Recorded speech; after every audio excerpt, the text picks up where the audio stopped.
One of the criticisms that people often level at television news is that we don't do enough follow-up stories. Well, we have one tonight on a woman we've covered over the years whose life was upended by the pandemic. It forced her to chart a new course, and we wanted to know how that course has been working out.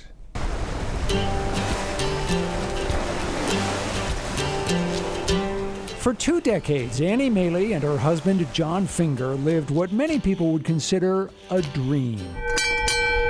Dinner served in the galley! They owned and operated the J&E Riggin, one of Maine's windjammers.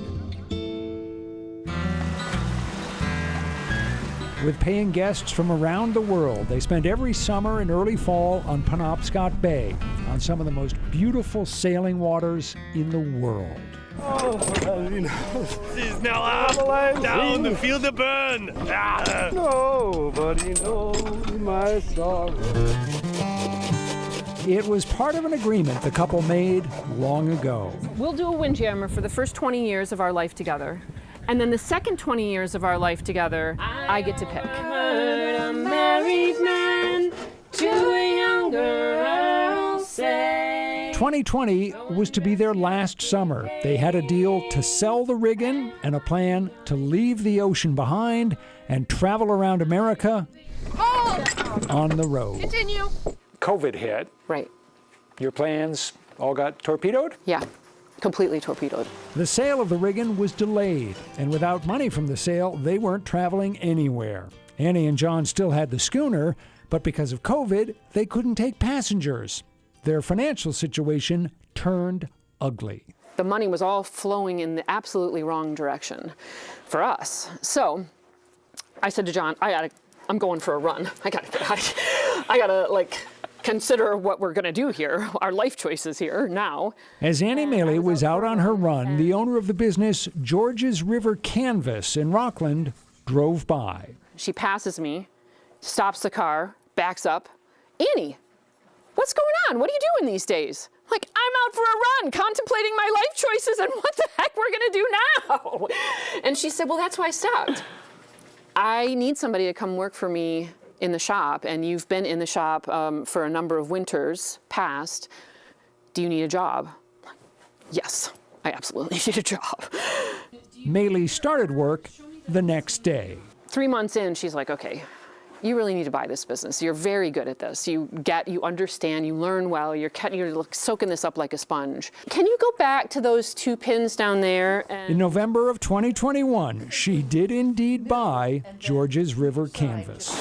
What she acquired is an operation that designs and makes canvas products for homes and businesses, but mainly for boats. Get the stapler in, this one has to get folded one more time. Most of the products, from awnings to pillows to patio enclosures, are one of a kind, custom made. I'm not a widget maker.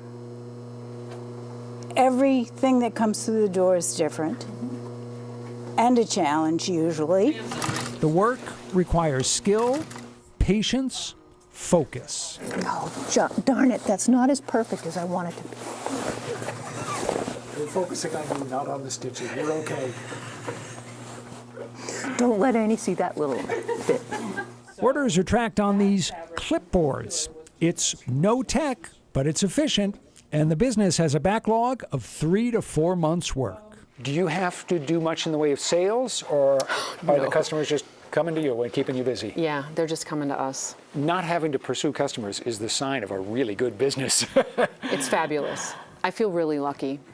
Really lucky. It's such a big change to go from being out on the water 5 months of the year, having that freedom, to any kind of a job where you show up and walk into a building each day. Yeah. What was that like?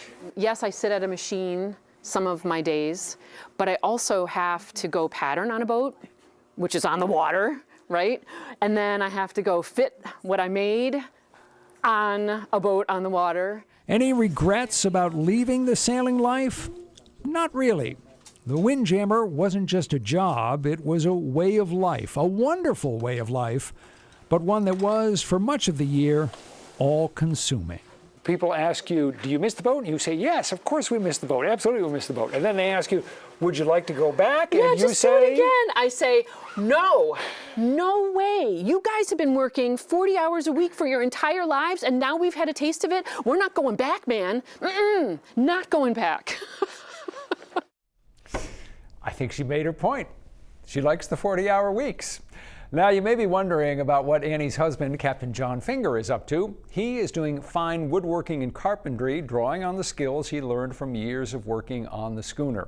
And as for the J&E Riggin, the vessel was finally sold and is back sailing Penobscot Bay in the Windjammer fleet.